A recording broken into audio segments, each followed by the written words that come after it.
20절 멜기세덱이 하는 말이에요. 너희 대적을 내 손에 붙이신 지극히 높으신 하나님을 찬송할지로다 하며 멜기세덱이 아브라함에게 말했습니다. 너로 하여금 승리하게 하신 하나님을 찬송하거라.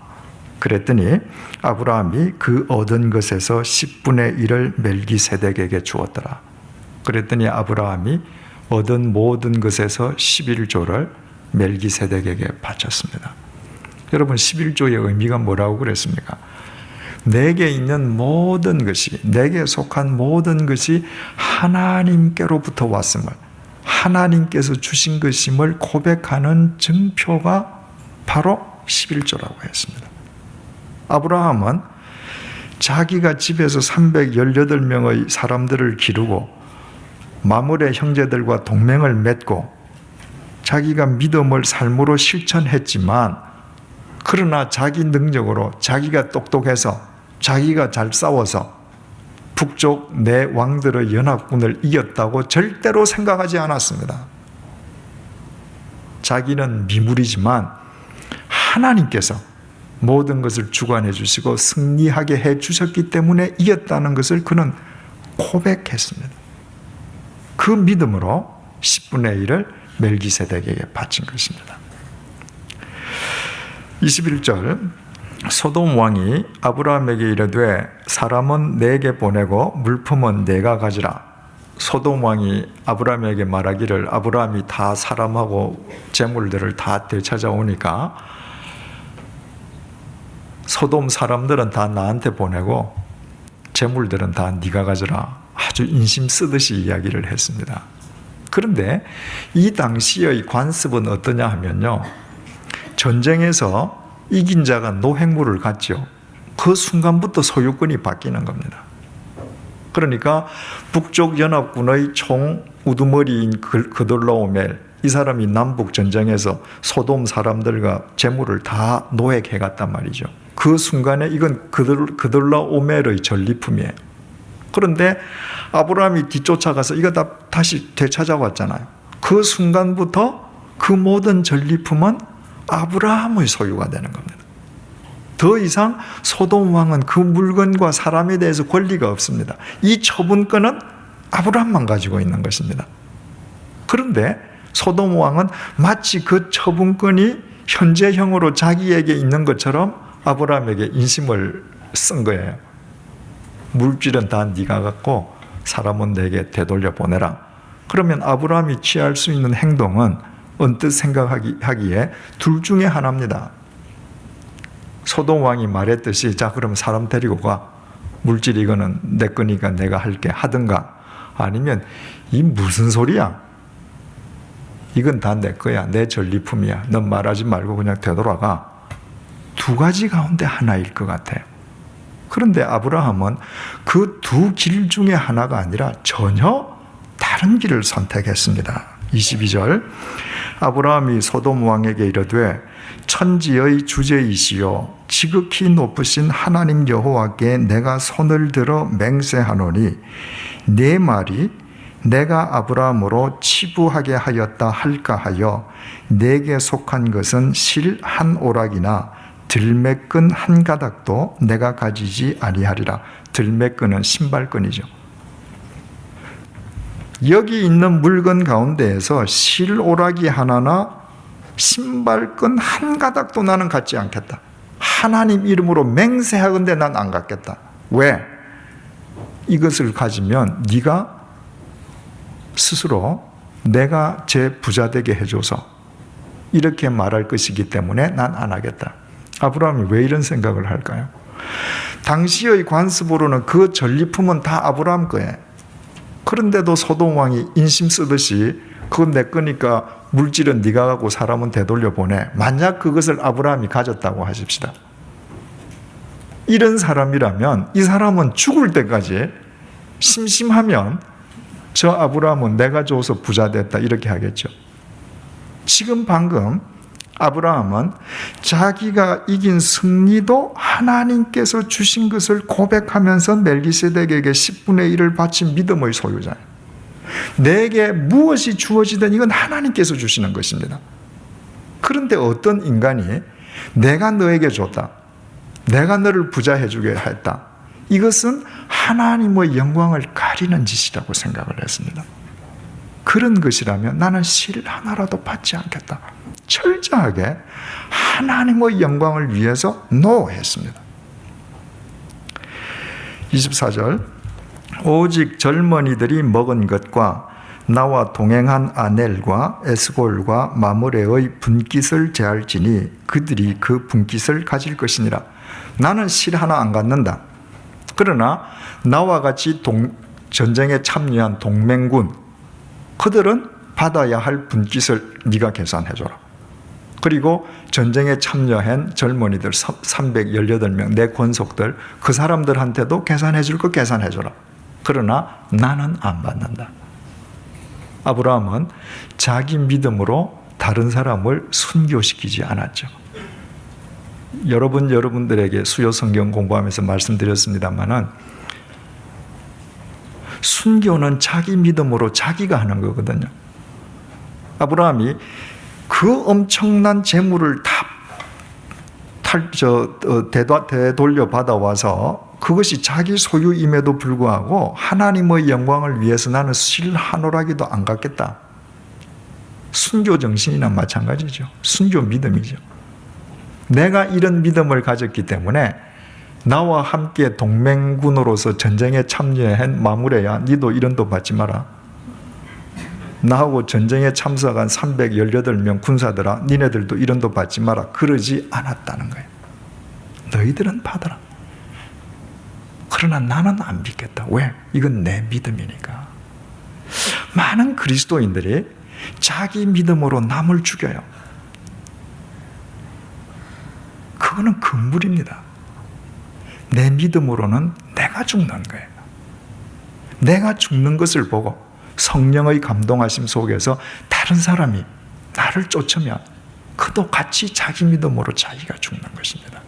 아브라함은 철저하게 모든 것을 깨끗하게 매듭지었습니다. 우리는 오늘 이 본문을 통해서 세 가지 교훈을 얻게 돼요. 첫 번째로, 참된 그리스도인은 이 세상에서 일어나는 모든 사회적 혼란과 문제의 원인이 자기에게 있다고 고백하고 깨닫는 사람입니다. 여러분, 아까도 말씀드렸듯이 왜 롯이 가서 소돔에 가서 재산도 다 잃고 사람도 다 잃었다가 되찾았다 이렇게 이야기하지 않고, 왜 북쪽 4왕과 남쪽 5왕이 연합하고 어느 날 느닷없이 남쪽 왕들이 그돌라오메를 배신하고 왜 이런 일이 생겨요?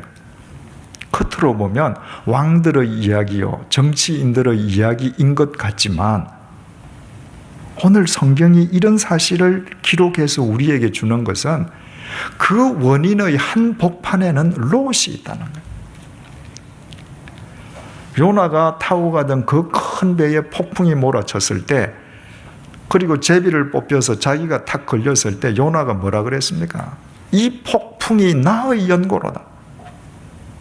나 때문에 이 폭풍이 일어났다.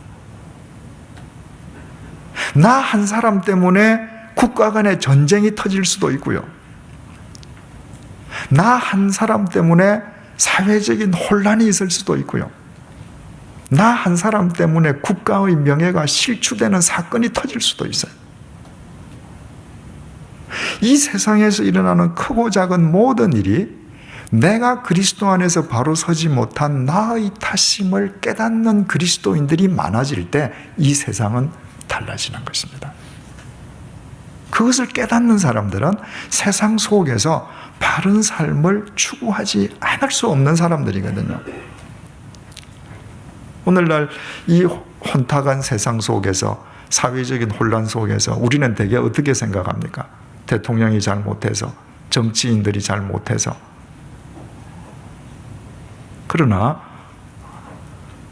그것도 하나의 요인이지만 내가 살고 있는 이 시대에 문제가 일어난다는 것은 롯처럼, 요나처럼, 애굽으로 가던 아브라함처럼 내가 바로 서지 못한 연고다.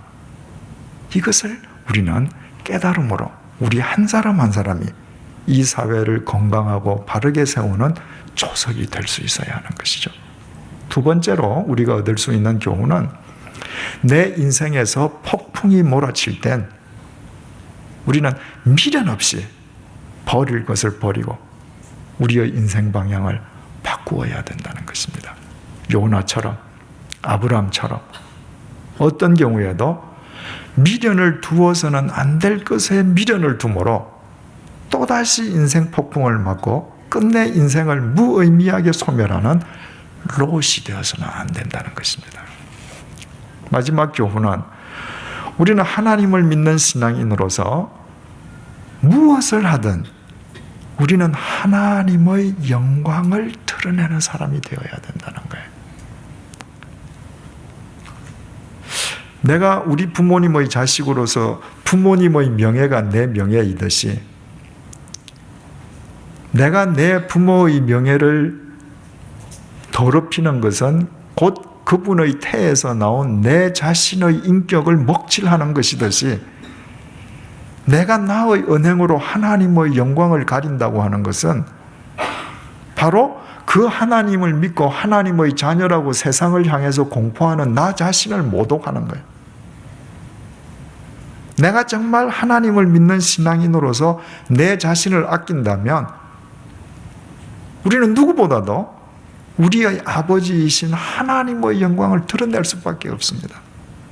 그것이 바로 그분을 높이는 길인 동시에 내 인생을 존중하는 길이기 때문에 그렇습니다. 아브라함 보십시오. 얼마든지 그 재물 가져도 돼요. 그리고 가서 감사 헌금하고 구제하고 폼나게 살면 되죠. 그런데도 안 그랬습니다. 하나님의 영광을 가린다면 실 한 오라기도 나는 안 받겠다. 사도 바울도 똑같은 심정으로 살지 않았습니까? 고린도전서 10장 31절을 통해서 이렇게 고백했죠. 너희가 먹든지 마시든지 무엇을 하든지 다 뭘 위해서요? 하나님의 영광을 위해서 해라. 보십시오. 아브라함은 애굽에 가서 정말 인생 방향을 잘못 잡았지만 인생 폭풍 속에서 인생을 바로잡고 가나안으로 되돌아왔습니다.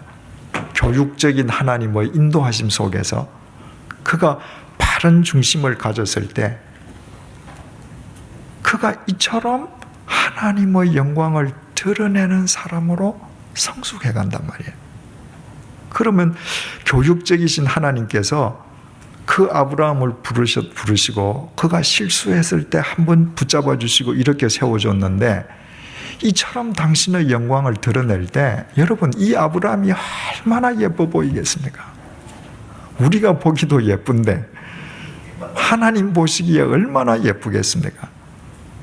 우리가 무엇을 하든지 하나님의 영광을 드러내는 이 시대의 아브라함이 된다면 우리의 삶 또한 하나님 보시기에 얼마나 보배로운 삶이 되겠습니까? 기도하겠습니다. 하나님 아버지, 세상이 날로 어수선해가고 있습니다.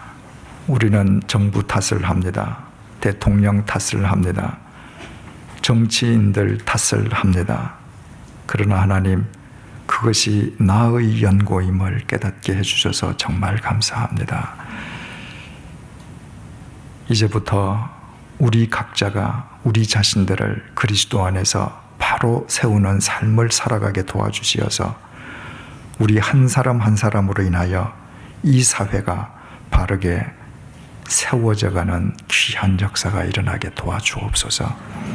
하나님, 요나는 인생 폭풍을 맞고 가야 할 니느웨로 되돌아갔습니다. 아브라함은 아내를 빼앗기는 인생 폭풍 속에서 자신이 있어야 할 곳은 가나안임을 마음속에 각인하면서 가나안의 삶을 실천했습니다. 롯은 인생 폭풍을 맞고서도 그 의미를 깨닫지 못해 다시 소돔에 대한 미련으로 소돔에 주저앉았다. 결국 또 다른 인생 폭풍 속에서 모든 것을 다 상실해버리고 말았습니다. 주님, 지혜로운 요나와 아브라함이 되게 하시되 어떤 경우에도 어리석은 롯이 되지 않도록 우리의 중심을 늘 붙들어 주옵소서. 아브라함은 자신이 얻은 전리품이요 당시 관습으로 그것이 자신의 권리임에도 불구하고 행여라도 인간이 하나님 대신 자신이 아브라함을 치부하게 했다 할까 하나님의 영광이 가려지는 것이 두려워 네가 주는 것이라면 실 한 오락이 들매끈 한 가닥도 받지 않겠다 선포하고 실제로 그렇게 행동을 했습니다. 그와 같은 삶이 하나님 보시기에 얼마나 아름다웠을런지 능히 짐작이 갑니다. 주님, 사도 바울의 권면처럼 우리가 먹든지 마시든지 무엇을 하든지 우리의 구원자이시요 우리의 영원한 아버지이신 하나님의 영광을 위하여 살아가게 도와주옵소서. 그리하여 우리 모두 이 시대의 아브라함으로 아름답게 쓰임받는 아름다운 삶의 기쁨을 누리게 도와주옵소서. 예수님의 이름으로 기도드립니다. 아멘.